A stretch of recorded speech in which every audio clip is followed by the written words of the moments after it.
And the new cases move forward with reopening plans. Fox News correspondent Jonathan SERRIE has more. There are more than 7 million cases of the coronavirus in the U.S., and just 10 states are seeing infections trend downward. Public health officials warn Idaho may be entering a third wave of the virus, with more than 40,000 confirmed cases.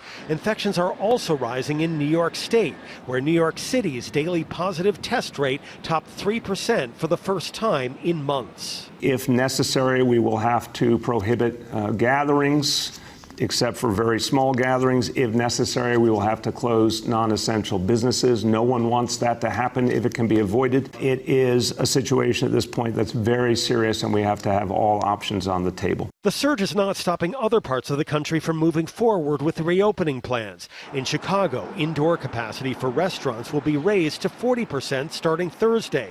Health experts say the upcoming distribution of rapid COVID-19 tests could help more regions reopen businesses.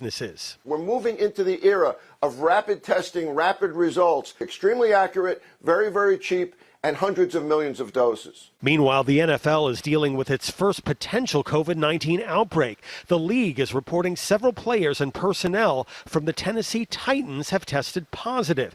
The Titans played the Minnesota Vikings this past Sunday, forcing both teams to halt in-person activities as a precaution.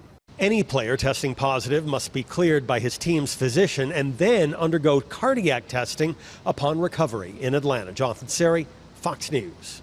A new coronavirus relief bill emerges from the House. The bill provides $2.2 trillion in relief, including a new round of financial and food aid for families. But Republicans continue to insist on a much smaller bill.